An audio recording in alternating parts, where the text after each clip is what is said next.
Ողջույն, այսօր Եվրոմեդիա 24-ի տաղավարում հյուրընկալել ենք ազգային օրակարգ կուսակցության խորհրդի նախագահ նախկին դեսպան Արա Հակոբյանին, նրա հետ կզրուցենք ներքաղաքական եւ արտաքին քաղաքական բլոկի մի շարք հետաքրքիր իրադարձությունների մասին։ Պարոն Հակոբյան, ողջույն, շնորհակալ եմ, որ եկել եք մեր տաղավար եւ սկսենք թերևս պետություն եկեղեցի հարաբերություններից եւ այն արճակատումից, որը գոյություն ունի, գիտեմ, որ շատ են այդ մասին հարցնում եւ ձեզ եւ մեր գործընկերները այդ թեման պահում են։ Կխնդրեի մեկնաբանեք այս խնդրի, այսպես ասած, արմատը, որտեղ է արմատը։ Շատ մարդիկ դա կապում են, օրինակ, Փաշազադեի հայտարարության հետ, որը շատ սինխրոն ստացվեց Նիկոլ Փաշինյանի կառավարության ելույթի հետ եւ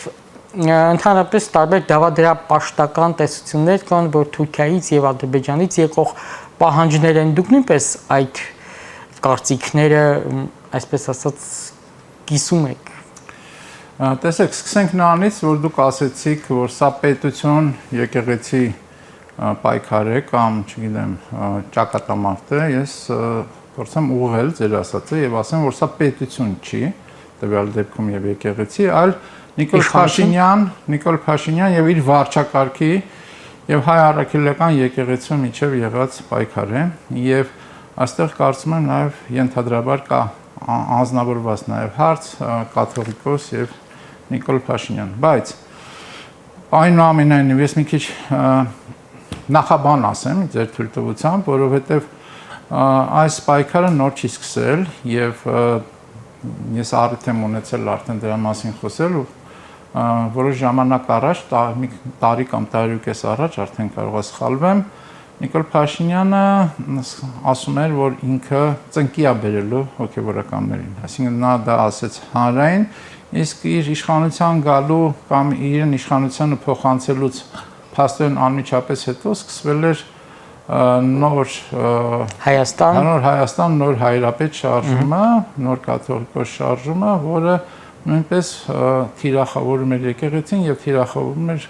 գործող կաթողիկոսին։ Հիմա Նիկոլ Փաշինյանն ընդհանուր առմամբ իր վարչակարգով եւ իր գաղափարաբանությամբ շատ մոտ է կանգնած բոլշևիզմին, ինքը իր էությամբ նեոբոլշևիկ է եւ այդ նեոբոլշևիզմին հատուկ իր ձևաչափերը ինքը եւ գաղափարաբանությունը ինքը կիրառում է բոլոր այն հատվածներում մեր երկրի, որոնք հնարավորություն կտան հայկականությունը Հայաստանում դարձնելու լուսանցքային, այսինքն հայկականությունը Հայաստանում վերացնելու։ Այդ տեսակետից ես էլի առիթ եմ ունեցել ասել, կրկնվեմ, կա հիմնական 3 սյուն, որի վրա հենվում է եւ պետությունը, եւ պետականությունը, եւ որը ձևավորում է, պետք է ձևավորի մեր ընտրանին։ Առաջի սյունը դա ազգայնական սյունն է եւ դա արժեքներն են, որը հատկորոշում են ազգային եւ ազգայնական բովանդակությունը հայկականության։ Երկրորդ սյունը դա գիտելիքն է, դա հմտությունն է եւ այդ մասնագիտական որակներն են եւ դա այն սյունն է, որը հատկորոշում է այն բովանդակությունը մասնագիտական, որակական, որը պետք է ունենա հայ պետականությունը եւ հայկականությունը եւ երրորդ սյունը դա հոգեվորականությունն է։ Դա հոգեվոր սյունն է եւ դա պարզ է, որ արտահայտված է հայ առաքելական եկեղեցով։ Հիմա Նիկոլ Փաշինյանը այդ 3 սյանն էլ իր ամբողջ 7 տարվա իշխանության օրոք խփում է եւ խփում է շատ հետեւողական եւ այդ հետեւողականությունը բերել է նրան, որ փաստացի իր իրական Հայաստան էս նոր գաղափարաբանությամբ եւ այս նոր թեզերով նա փորձում է, ինչպես եւ ասացի, վերացնել ազգայինն ու ազգայնականը մեր պետության մեջ, նա փորձում է վերացնել որակական հատկանիշը, բովանդակային որակական հատկանիշը մեր պետության մեջ գիտելիքի եւ կրթության եւ հմտությունների տիրույթում եւ հիմա թիրախավորել է ավելի կենտրոնացած է հոգեվորականության վրա, ազգային հայ առաքելական եկեղեցու վրա։ Հիմա դուք ասացիք, որ որոշակի զուգահեռներ կան ադրբեջանական հայտարարությունների հետ, մասնապես Փաշազադեն դրա մասին խոսեց, Ալիևը իսլամաֆոբիայի վերջերս ունեցած Բաքվում կազմակերպած իր ֆորումում դրա մասին խոսեց։ Ես կարծում եմ, որ այո, որոշակի սինխրոնիզացիա կա այդ տեսակետից, բայց դրանով հանդերձ, որ ադրբեջանական կամ թշնամական կողմը նպատակ ունի մեր, այսպես ասած, բովանդակությունը եւ մեր ազգային էությունը հենարանները քանդելու, նույն նպատակը ունի Նիկոլ Փաշինյանը եւ Նիկոլ Փաշինյանը ոչ միայն եկեղեցու հարցում, այլ մնացած բոլոր հարցերում էլ, ինչ որ ես թվարկեցի, սինխրոնիզացված մոտեցում ունի մեր թշնամիների հետ, մասնավորապես թուրք-ադրբեջանական տանդեմի հետ։ Բարեվարկության խնդիրը, որ Նիկոլ Փաշինյանը եւ իր վարչակարգը բարձրացնում է, եւ այն ոչ միայն դիրքորոշումը, այլ բովանդակային այն խոսույթը, որ նա ունի, ինքը խիստ անբարևարք է եւ խիստ անձնավորված է եւ ինչպես եւ նորից հասկանալի է շատերի համար, Նիկոլ Փաշինյանը կամ իր իշխանական այս վարչակարգը չի, որ պետք է բարեվարկությունից խոսի եւ դասեր տա մեր եկեղեցականներին, մեր հոգեվորականներին։ Այնպես որ հայ առաքելական եկեղեցին դա եզակի պահպանված ազգային կառույցներից է, որը պետք է պահել, փայփայել եւ հենվել նրա վրա մեր ազգայնական Հայաստանը ձևավորելուց։ Իսկ ինչպիսին էր հայ առաքելական եկեղեցու Մայր Աթոռի պատասխանը, կային մարդիկ շատերը գտնում են, որ շատ զուսպ եւ թույլ էր այդ պատասխանը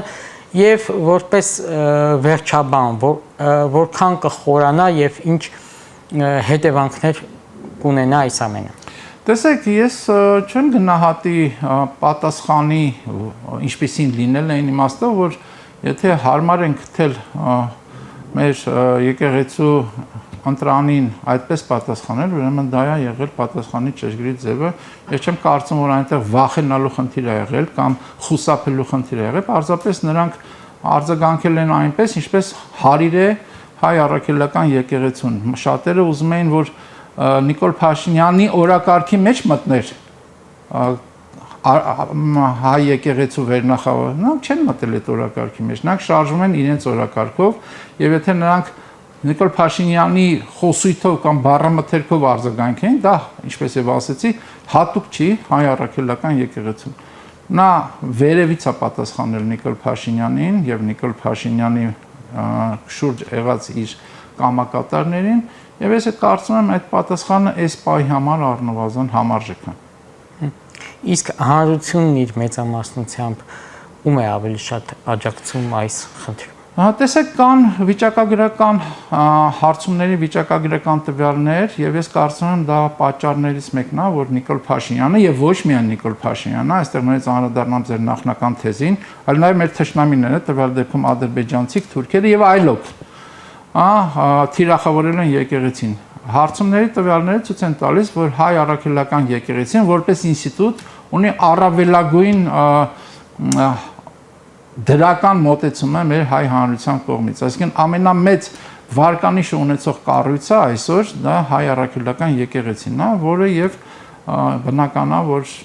ձեռ չի տալիս ոչ Նիկոլ Փաշինյանին, ոչ էլ մնացածին, որոնք նպատակ ունեն, ինչպես եւ ասացի, հայկականությունը որպես գործոն վերացնել ոչ միայն Հայաստանից, այլ տարածաշրջանից։ Դրա համար այս թիրախավորումը, նաեւ դրա համար այս թիրախավորումը հիմա իրականացվում է։ Իսկ եկեղեցականների քաղաքական հայտարարությունները, նույնիսկ շարժումներ սկսելը ինչ ազդեցություն ունեցան նրա վարկանիշի վրա։ Թե դա միմյանց հետ բանի եկեղեցու վարկանիշի վրա։ Այո, թե դա միմյանց հետ կապել չեք կապ։ Չէ, փոխկապ համաձայն եմ, որ փոխկապակցված է։ Հիմա այստեղ պետք է երկու բան փորձենք տարանջատել։ Եվ նորից որոշակի նախաբանով խոսեմ, որտեղ ես դրան կրկին անդրադարձել եմ։ Ըստ մեր սահմանադրության եւ ընդհանրապես դա սկսվել է ֆրանսիական հեղափոխությունից հետո փորձ արվել եւ փաստացի դե յուրե եւ ինչ որ իմաստով նաեւ դե ֆակտո եկեղեցին առանձնացվել է պետությունից։ Եվ եկեղեցու դեմ այս թիրախավորումը ոչ միայն հայկական միջավայրում, ընդհանուր առմամբ, բայց նաև հայկական միջավայրում, մասնավորապես սովետական միության այդ բոլշևիկյան փուլում շատ հստակ է եղել եւ շատ նպատակային է եղել։ Չմոռանանք, որ ենթադրենք նույն սովետական միության օրոք կար մարտնչող անաստվածների կազմակերպությունը, որը հենց եկեղեցուն եւ դավանանքին, քրիստոնեական դավանանքին եւ ոչ միայն քրիստոնեական, բայց ընդհանուր առմամբ դավանանքին, հոգեվոր դավանանքին միտված դրան հակառակ միտված շարժում էր եւ ոչնչացվում էր այն ամենը, ինչ որ դավանանքի հետ կապ ունի։ Հիմա ես կարծում եմ, որ այն Հայաստանում, որը պետքա դեռևս լինի, որը 35 տարի շարունակ ոչ միայն չի կառուցվում, այլ դրան հակառակ Հայաստանն է կառուցվում, մեր բոլոր ձեռքբերումները, ինչպես ռազմի դաշտում, այնպես էլ պետականաշինության մեջ 35 տարի շարունակ մսխվել են, եւ Նիկոլ Փաշինյանը այդ շարքի վերջին ներկայացուցիչն է, այդ իշխանական համակարգի վերջին ներկայացուցիչն է այս պահին, որը դա շարունակում է շատ արդյունավետ անել։ Ես կարծում եմ, այն Հայաստանը, որը պետքա լինի, այդ Հայաստանում հոգևորը պետքա խիստ կարևոր դերակատարում ունենա։ Եվ Հայաստանի եւ հայության եւ հայկականության հիմքում պետքա լինի եւ աշխարհիկը, այսինքն պետականը, եւ պետքա լինի հոգեվորը։ Եվ ընդհանուր կառավարման մեջ հոգեվորը, այսինքն եկեղեցին, պետքա մասնակցություն ունենա։ Հիմա դուք ասում եք քաղաքականություն։ Այո, հոգեվոր հայրերը, եկեղեցականները, նրանք քաղաքականությամբ չեն զբաղվում, նրանք զբաղվում են իրենց անմիջական պարտականություններով, բայց նրանք նույնպես հայ են եւ Հայաստանի քաղաքացիներ են եւ ինչպես Սրբազան շարժման օրոք եղավ, Սրբազանի կարգավիճակ ունեցող arczepiskopos Բագրատ Սրբազանը նա մտավ փաստացի քաղաքականություն։ Նա բացատրում է դա, որ պարտադրված է, բայց եւ անցալում է այդպեսին, բայց եւ հոգեվոր հայրերին, երբ որ իրենք կասեցնում են իրենց հոգեվոր գործունեությունը, բան չի, արգելված չի քաղաքականությամբ զբաղվել։ Այնպես որ ես դրան նորմալ եմ վերաբերվում եւ բնական եմ համարում, բայց մյուս կողմից կարծում եմ նաեւ, որ այդ աշխարհիկի եւ հոգեվորի համադրումը պետքա լինի այն հենքը, որով մենք կկարողանանք արմատական իրական փոփոխություններ անել այսօրվա Հայաստանում։ Եվ ամփոփելով եկեղեցու թեման, ինչ հանգուցալուծում եք կանխատեսում այս առճակատման։ Անկեղծ ասած դժվար է ասել, ես մի բան միարժեք վստահ կարող եմ ասել, երկու բան կարող եմ վստահ ասել։ Առաջինը կարող եմ վստահ ասել, որ Նիկոլ Փաշինյանը իր ամբողջ իշխանության օրոք եւ նախկինում եւ հետագայում, ինչքան ինքը կիշխի դժվարանում եմ ասել, կարծում եմ, որ հնարավորություն կա օր առաջ ազատվել Նիկոլ Փաշինյանական եւ իշխանական համակարգի այսօրվա իշխանությունից, այնուամենայնիվ ինչքան որ Նիկոլ Փաշինյանը կլինի իշխանության, հենց այդքան ինքը շարունակել է թիրախավորել եկեղեցին եւ շարունակել է թիրախավորել հոգեվորականներին։ Եվ մյուս կողմը ասեմ, որ վստահ եմ այդպես կլինի, որ եկեղեցին, հայ-առաքելական եկեղեցին հազարամյակների պատմություն ունեցող մեր ազգային կառույցը, հոգեվոր ազգային կառույցը չի ընկրկելու եւ պահպանելու է եւ պաշտպանելու է եւ շարունակելու է քարոզել այն արժեքները, որը հատուկ է իրեն որպես ազգային կառույց։ Երրորդ բանը, որի մասին ես կարծում եմ միարժեք չեմ կարող ասել, բայց հույս ունեմ եւ կարծում եմ, որ հայ հանրությունը, հայությունը ընդհանուր առմամբ սատար է կանգնելու հայ առաքելական եկեղեցուն եւ նաեւ այդ տեսակետից ունենալու է այն իմ ասած համադրված գործիքը, որով մենք կարողանալու ենք 35 տարի Հայաստանը տիրած այս իշխանական համակարգից վերջի որպես նրա ներկայացուցիչ Նիկոլ Փաշինյան ազատվել։ Մյուս մեր կարևոր ինստիտուտներից մեկի մասին կուզենայի խոսել, բանակի, ինչպես եք վերաբերվում այն օրինագծին, որով պարտադիր զինվորական ծառայությունը գումարի դիմաց հնարավոր է կրճատել։ Սա ավելի շատ բարեփոխում է կքանդի այսպես բանակի հիմքերը, ինչպես նշում են քննադատները, թե ավելի դրական ազդեցություն կունենա։ Տեսեք, ես հարցին ավելի ընդհանրական կուզենայի մոտենալ անվտանգային տեսանկյունից, հա։ Այսինքն բանակը, զինված ուժերը Հայաստանի Հանրապետության մեր պետական անվտանգությունը, պետական ինքնիշխանությունը ապահովող, երաշխավորող սյուներից ուժերից մեկն է։ Եվ այստեղ կարևոր է հետևյալը, գործող համակարգը, իշխանական համակարգը եւ գործող վարչակարգը իր նպատակներում արդյոք ունի պետական ինքնիշխանությունը եւ պետությունը ամրացնելու միտում։ Իհարկե չունի։ Այսինքն առավելագույնը արվում է, որ Հայաստան պետությունը լինի կրավորական կեցվածքով, առավելագույնը արվում է, որ հայկական ճակերտներում վերնախավը շարունակի սպասարկել օտարի շահերը։ Երբ որ մարդիկ սկսում են քննարկել առանձին օրինագծեր, անգամ եթե բանակին է վերաբերվում, կամ առանձին ձևակերպված նպատակներ եւ մանրուքներն են քննարկում, ելնելով նայած, որ այսպես արվեր լավ կլիներ, այնպես արվեր վատ կլինի, եւ այլն, ես այդ մոտեցումը չեմ կիսում, շատ պարզ պատճառով, որտեւ գործող վարչակարգի ցանկացած քայլ, ցանկացած, այդ թվում ձեր ասած օրինագիծը, առանց մանրուքներին անդրադառնալու ցանկացած քայլ միտված է, որ հայկական պետությունը, ազգային պետությունը չկայանա եւ լինի հնարավորինս ենթակա շուրջը եղած թշնամական ուժերին, հնարավորինս կառավարվի օտար ուժերի կողմից, որովհետեւ գործող իշխանական համակարգը, որի վարչակարգն է Նիկոլ Փաշինյանը, ինքը իր էությամբ ապազգայնա, հակապետականա, կորպորատիվա եւ ընդհանուր առմամբ հակահայա եւ սպասարկում է օտարի շահերը։ Այնպես որ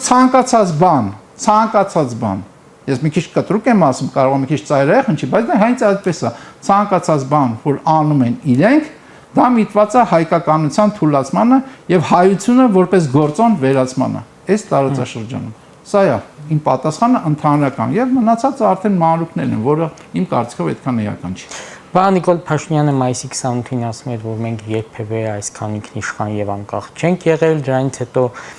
պետական համալսարանում ուսանողներին ասել է, թե մենք կորցրեցինք մեր հայրենիքի մի մասը, բայց ձեռք բերեցինք պետություն։ Դե Նիկոլ Փաշինյանը ինչ ասես կարող է ասել, մենք 7 տարի շարունակ եւ դրանից էլ առաջ տեսել ենք, որ Նիկոլ Փաշինյանը տարբեր իրավիճակներում տարբեր բաներ ասում, ինչպես ներսում, այնպես էլ դրսում։ Եվ Նիկոլ Փաշինյանի նպատակները, որպես ասեցի արդեն, տվյալ իշխանական համակարգի, հակահայ իշխանական համակարգի ներկայացուցիչ, դա հայկականության վերջնական վերացումն է։ Հիմա ինքը ինչ կասի, դա էական չի։ Նիկոլ Փաշինյանը ունի նպատակ վերացնելու, վերջնականապես փակելու հայկական հարցը, այսինքն դա ինչ է նշանակում, իրական Հայաստան ասած այդ թեզերը ինքը դա հստակ ներկայացնում է։ Նա ասում է, որ մենք պետք է հրաժարվենք մեր բնորանից, որը հայկական բարձրավանդակն է։ Մենք պետք է հրաժարվենք ցեղասպանության եւ հայրենազրկման համարժեք հատուցման պահանջատիրությունից։ Դա իր հայկական այդ իրական Հայաստանի թեզերից է։ Մենք հրաժարվում ենք մեր պատմությունից, մենք հրաժարվում ենք մեր ավանդույթներից եւ սովորույթներից, մենք հրաժարվում ենք մեր դավանանքից։ Մի քիչ առաջ մենք դրա մասին խոսեցինք։ Այդ ամենը հայկական հարցի փակման տիրույթում է։ Մյուս բանը, որ Նիկոլ Փաշինյանը որպես նպատակ ունի, որպես վարչակարգ տվյալ դեպքում, որ իր իշխանությունը առավելագույնս հարատևվի։ Սա նպատակներն են։ Հիմա ցանկացած իր ասածը պետք է նայել այդ լույսի ներքո։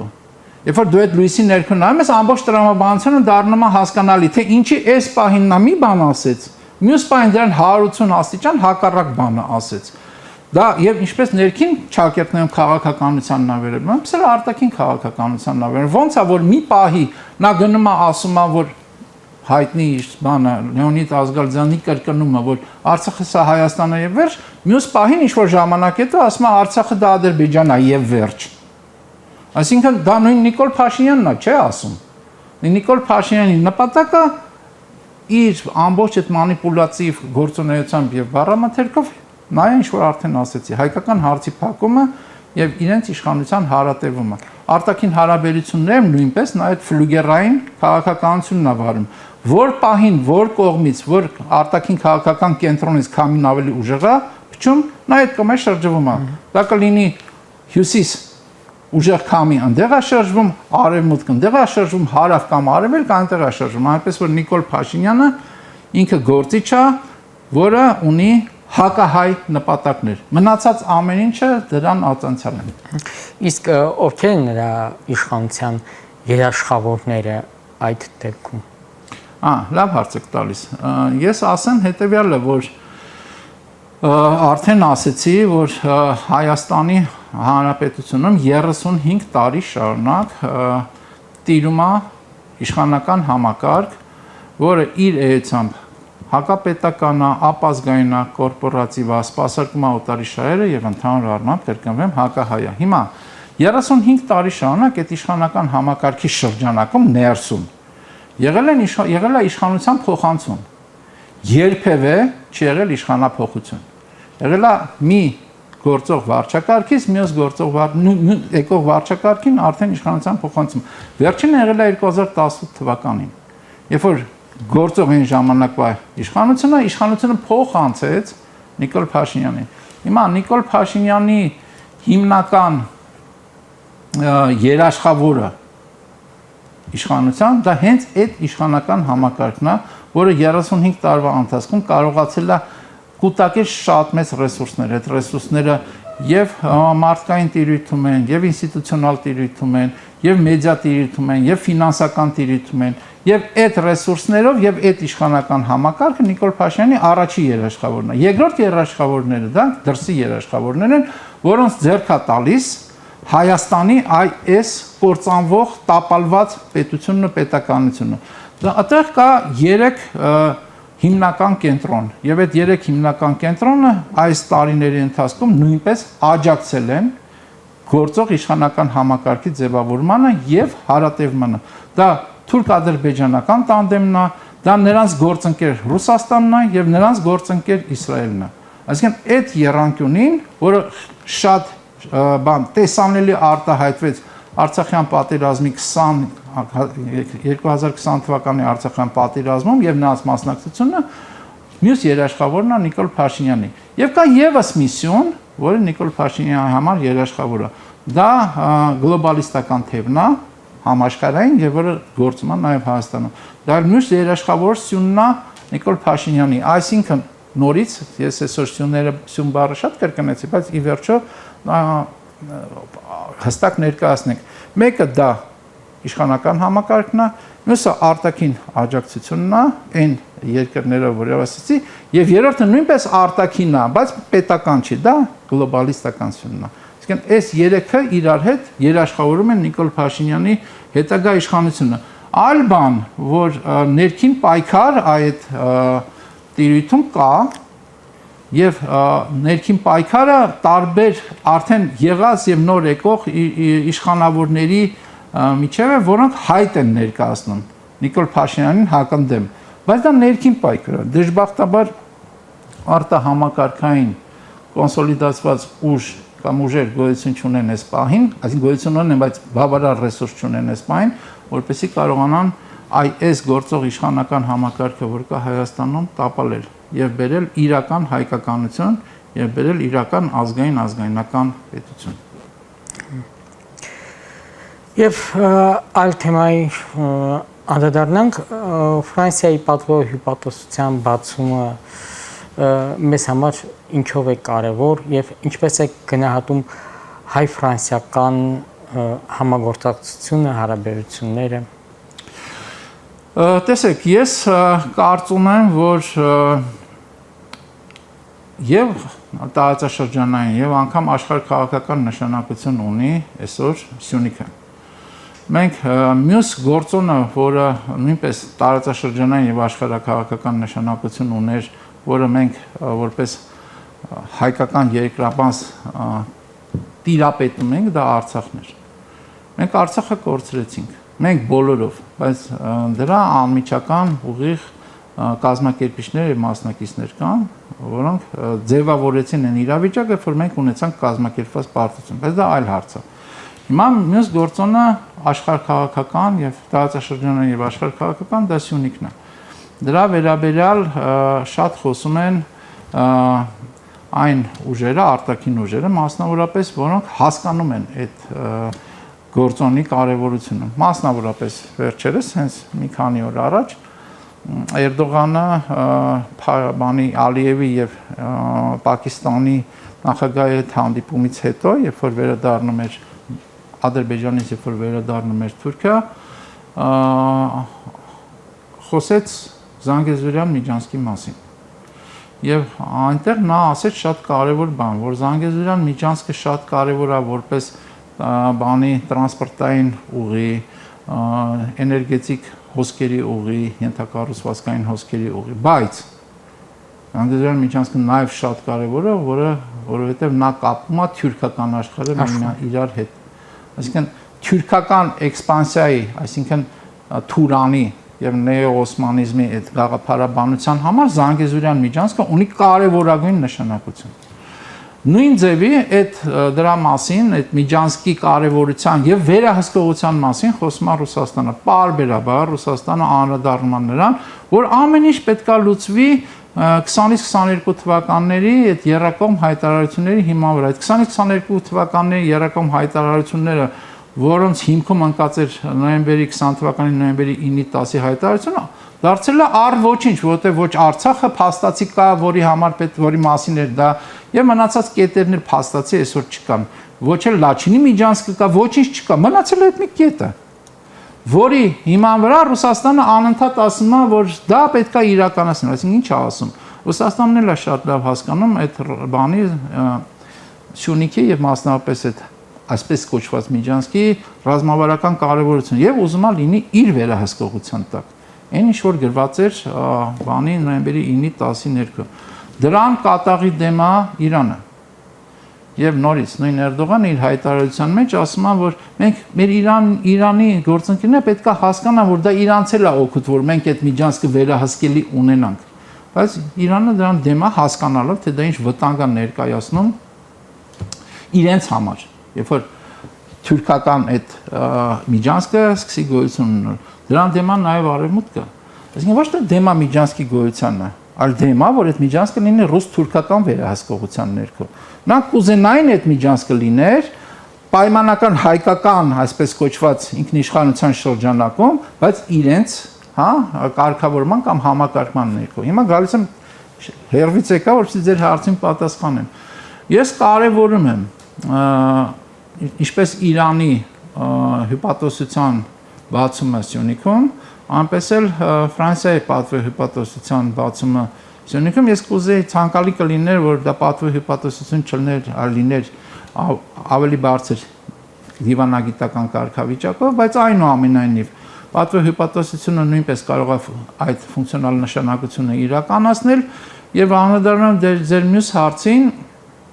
հայ-ֆրանսիական հարաբերությունների տեսակետից, ես նորից կրկնվեմ, տեսեք, Նիկոլ Փաշինյանական վարչակարգը փաստացի չունի արտաքին քաղաքականություն։ Արտաքին քաղաքականությունը ճակերտներով է, որովհետև նրանք ելնում են իրենց իշխանական համակարգին հատուկ շահից, որ կողմից քամին ուժեղ փչում է, այն կողմի վրա շրջվում են։ Հիմա ֆրանսիացիների հետ այսօր կարող են ունենալ թվացial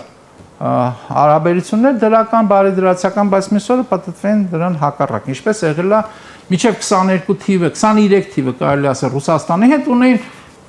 բացարձակ վասալական հարաբերություններ, հետո սկսեցին ինչ-որ խաղեր տալ, որովհետև տեսան, որ մյուս կողմից քամին ավելի ուժեղ է փչում։ Հիմա Ռուսաստանի հյուպատոսության հետ կապված խնդիրներ կան։ Ես կարծում եմ, այդ խնդիրները կլինեն շարունակ դեռևս, քանի դեռ այն քամին, որը փչում է Արևմուտքից եւ Իրանից, ավելի ուժեղ է, որովհետեւ Ռուսաստանի հյուպատոսության բացման ոչ թե դեմ է Նիկոլ Փաշինյանը։ Նիկոլ Փաշինյանը ոչինչին դեմ չի, եթե դա իր շահերից է, իր շահերին հակառակ չի։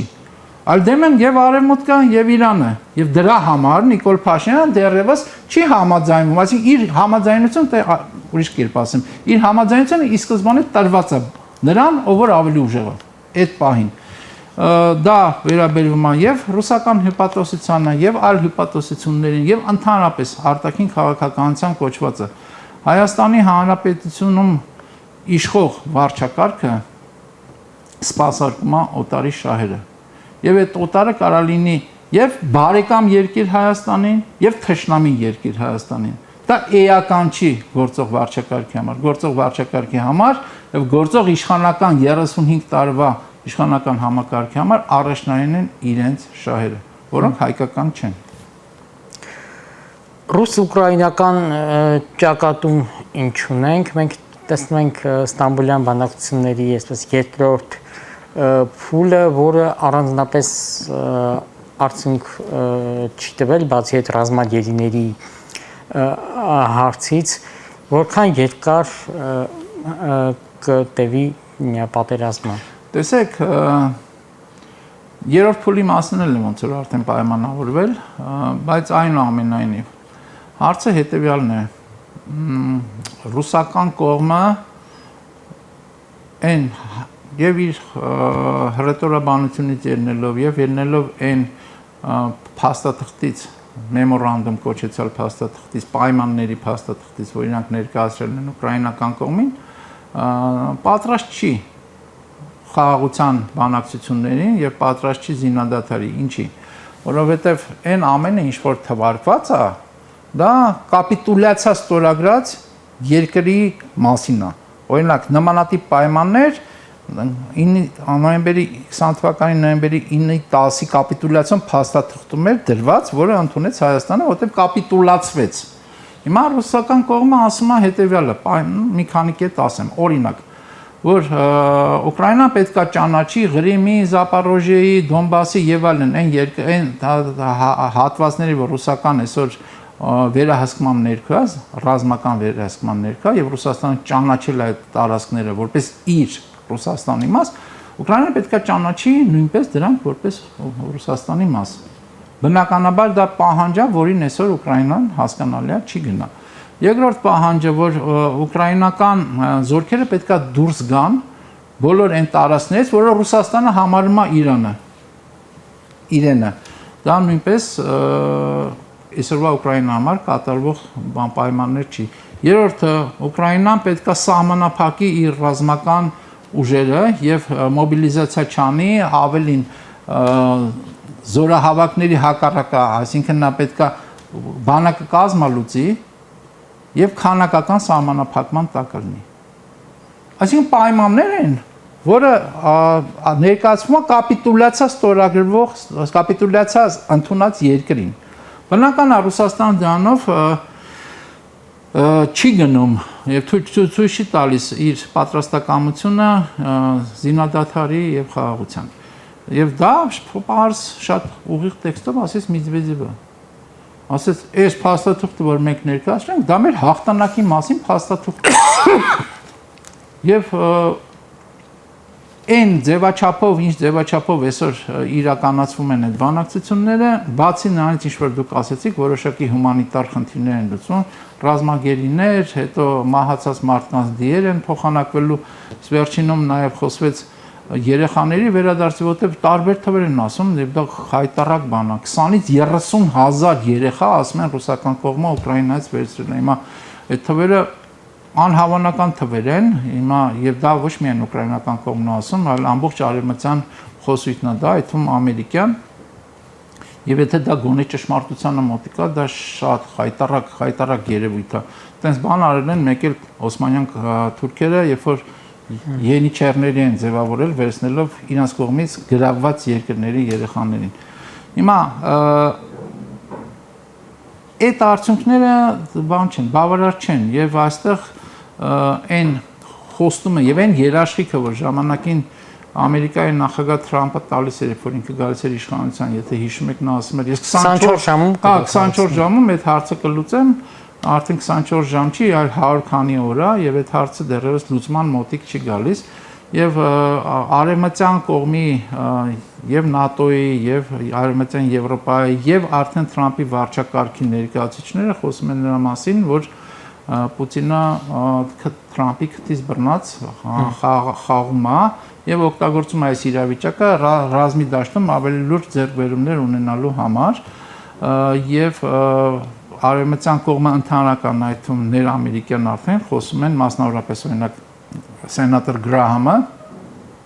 որը Թրամփի աջակիցներից է, հանրապետականը, նրանք 82, եթե չեն սխալվում, բանով, սենատորներով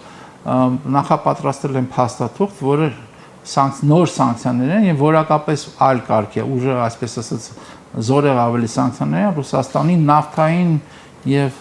գազային եւ նաեւ ֆինանսական հատվածներին հարվածելու համար։ Այսինքն ձեր հարցին ինչքան դա կտևի, ես դժվարանում եմ պատասխանել, համենայն դեպս պետքա կողմերը, մասնավորապես ռուսական կողմը պատրաստ լինի։ Իսկ ռուսական կողմը պատրաստ կլինի միայն այն ժամանակ, երբ որ տեսնի, որ սկսում է կորցնել։ Օրինակ ուկրաինացիք էս վերջերս երկու գործողություն արեցին, մեկը երբ որ ռազմավարական ինքնաթիռներին խփեցին Ռուսաստանի խորքում, երկրորդը Ղրիմի կամուրջի հետ կապված, այսինքն երբ որ ռուսական կողմը վտանգ զգա, իրական վտանգ զգա, այն ժամանակ իրեն հատուկ ձևերով ինքը կարող է գնա որոշակի բանակցությունների։ Ուկրաինական կողմի պատրաստակամությունը ոնց որ թե ավելի մեծ է, որովհետև նրա կախվածությունը արևմուտքից, մասնավորապես նույն Ամերիկայից մեծ է, եւ ԱՄՆ-ի ճնշումը, Թրամփի ճնշումը ստիպում է, որ ուկրաինացիք ավելի պատրաստակամ լինեն այդ խաղաղության կամ զինադադարի բանակցություններին։ Գազպրոմը դադարեցնում է Թուրքիայում գազային հանքույցի նախագիծ, այսպիսի տեղեկատվություն կարդացինք միջազգային մամուլում, ինչու եւ ինչ նշանակություն կարող է ունենալ այս տեղեկատվությունը։ Ես անկեղծ ասած չգիտեմ այդ տեղեկատվության մասին, ինձ ծանոթ չէ տեղեկատվությունը, եթե դուք աղբյուրները ասեք ավելի Bloomberg-ից, կարող է ավելի համարժեք դրան անդրադառնանք։ Ռուսաստանի հարաբերությունները Թուրքիայի հետ շատ խորքային են, շատ հենքային են եւ դաշնակցային են։ Երեք, եթե չեմ սխալվում, ԱԳՆ խոսնակ Զախարովան հատուկ հայտարարություն արեց Ռուսաստանի ԱԳՆ խոսնակ Զախարովան հատուկ հայտարարություն արեց առայն, որ 105-րդ տարին է 1920 թվականի ռուս-թուրքական հարաբերությունների ձևավորման, երբ որ սովետական Ռուսաստանը ճանաչում է Աթաթուրքյան այդ կառավարությունը եւ բառամթերքը այդ հայտարարության խիստ բարեկամական էր, խիստ դաշնակցային էր եւ ավելին ասեմ, Զախարովն ասում է հարաբերությունները ռուս-թուրքական օրինակելի են։ Թե ինչպես կարելի է ունենալով նաեւ որոշակի հակասություններ միաժամանակ լինել կառուցողական եւ բարեկամական։ Այնպես որ ես չեմ կարծում, որ Ռուսաստանը չգիտեմ, չեմ կարող հարցին պատասխանել, որտեղ աղբյուրը եւ պատճառները հասկանալի չի, բայց այնուամենայնիվ Ռուսաստանը դիտարկել է Թուրքիան որպես գազային հաբ եւ Թուրքիայի միջոցով է, Թուրքիա-Ադրբեջան այդ ուղիով է, կներեք, Ռուսաստան-Ադրբեջան եւ Թուրքիա այդ ուղիով է, որ Ռուսաստանը առ այսօր կարողանում է վաճառել իր էներգետիկ ռեսուրսները դեպի Եվրոպա։ Եվ դա նաև հասկանալի է, որ մաքսանենք ձևաչափով էլ է իրականանում, որովհետև Ադրբեջանը վերցնելով Ռուսաստանից, ասում է ես իմն եմ վաճառում, բայց այնտեղ ինչը որտեղ է, բնականաբար շատ դժվար է վերահսկել։ Այնպես որ ես չգիտեմ Ռուսաստանի եւ Թուրքիայի միջև ինչի պետք է տենց խնդիր լինի, եթե տենց խնդիր անգամ կա, դա կարծում եմ փոխհամաձայնեցված լուծում պետք է լինի այն հարցերի, որը իրենք ունեն։ Եվ մեզ մոտ էսկալացիայի վտանգը դες որքանով է բարձր, պետքարտուար Ռուբիոն հավանականությունը համարում է բավականին բարձր։ Տեսեք, հարցը հետևյալն է։ Նիկոլ Փաշինյանը շարունակ խոսում է խաղաղության փաստաթղթի վերաբերյալ եւ ասում է մենք բանակցությունները ավարտել ենք եւ մնում է այդ թղթը ստորագրել։ Այդ փաստաթղթը Նիկոլ Փաշինյանի էլի անդրադառնալ ձեր հարցին, Նիկոլ Փաշինյանի համար երաշխիքներից մեկը կարա լինի, որ իր վարչակարգի իշխանությունը կրկին 26 թվականին դա կլինի թե որ թվականին ընտրություններ կոչված միջոցառման միջոցով կրկին բան արվի, կյանքի կոչվի։ Թուրքական կողմը, մասնավորապես ադրբեջանական կողմը, ինքը չունի դրա անհրաժեշտությունը, որովհետև նրանք դեռևս հարցեր ունեն, խնդիրներ ունեն, որի լուծումները իրենք ուզում են այսօր հենց տեսնել, որովհետև հասկանում են, որ այդ թուղթը իրանց չի պետք, դա պետք է Նիկոլ Փաշինյանին։ Մասնավորապես նույն Զանգեզուրի Միջանցքի հետ կապված խնդիրները, մասնավորապես 300,000 ադրբեջանցիների արևմտյան Ադրբեջան, որը նույնն է Հայաստան գալու խնդիրները, եւ այլն, եւ այդ ընթացքում Ադրբեջանը օգտագործում է հիբրիդային պատերազմին հատուկ բոլոր գործիքները, այդ թվում ռազմական ճնշումը։ Եվ այդ ինչ որ Ռուբիոն ասել է, այո, դրա բանը գետնի վրա, այսպես ասած, դրա դրսևորումները առկա են։ Այսինքն հիմա չէ, Սյունիքում պարբերաբար կրակում են եւ այդ ռազմական ճնշումը կա, որպեսզի Նիկոլ Փաշինյանական այս հանձնվողական կապիտուլյանտ իշխանությունը կամ վարչակարգը, չասենք իշխանություն, վարչակարգը հնարավորինս արագ պահանջվող բոլոր զիջումները անի, սկսած նույն սահմանադրության զիջումից եւ այլն, բոլոր հնարավոր զիջումները։ Վտանգը կա, այո, վտանգը կա։ Դա թույլ կտրվի, որ ռազմական մեծածավալ բախում լինի, իսկ թույլ տալը դա մենակ Ադրբեջանի կամ Թուրքիայի կամ անգամ Ռուսաստանի որոշելիքը չի։ Դա նաև աշխարհի մյուս մեծերը պետք է դրա հետ համաձայն լինեն, ԱՄՆ-ից, Արևմուտքից սկսած, Իրանից եւ Չինաստանով ավարտված։ Այդ թվում նաև Հնդկաստանը, որտեղ Հնդկաստանն էլ է տարածաշրջանում դարձել շատ ակտիվ։ Այսինքն դա մենակ իրանց որոշելիքը չի։ Օրինակ 20 թվականի պատերազմը դա համաձայնեցված պատերազմ էր, այսինքն ունեին ադրբեջանցիք համաձայնություն եւ Ռուսաստանից եւ Թուրքիայից, որոնք նաև դրան մասնակցեցին, ինչպես նաև Արևմուտքից, ինչպես նաև Չինաստանից։ Դա համաձայնեցված էր։ Հիմա Ադրբեջանը այդ համաձայնությունը կունենա թե չէ, ես վստահ չեմ, առավելևս որ այսօրվա ԱՄՆ-ի մասնավորապես քաղաքականությունը հակառակն է պատերազմներից դեպի խաղաղ հանգուցալուծումներ։ Այնուամենայնիվ լարվածությունը կա եւ իրավիճակի փոփոխության պարագայում կարող է դա նույնպես դա կարող բան լինի, իրականացվի։ Պատրաստ ենք մենք դրան։ Մենք սկսեցինք չէ դրանից, երբ որ դուք բանակի այդ ինչ-որ օրենքի մասին հարց տվեցիք։ Պատրաստ ենք մենք դրան։ Մենք դրան ոչ հոգեբանորեն, ոչ այլ ձևերով այսօր պատրաստ չենք, որովհետև գործող իշխանական համակարգի եւ Նիկոլ Փաշինյանական վարչակարգի նպատակը կրավորական ոչ ազգային, ոչ ազգայնական Հայաստանն է։ Իսկ այդ Հայաստանը պետք է պատրաստ չլինի այն ճնշումներին, որ իր վրա կա։ Լավ, շնորհակալություն հետաքրքիր զրույցի եւ վերլուծությունների համար։ Ես հիշեցնեմ, որ այսօր Եվրոմեդիա 24-ի տաղավարում հյուրընկալել էինք ազգային օրակարգ կուսակցության խորհրդի նախագահ դիվանագետ Արա Հակոբյանին։ Կհանդիպենք ցտեսություն։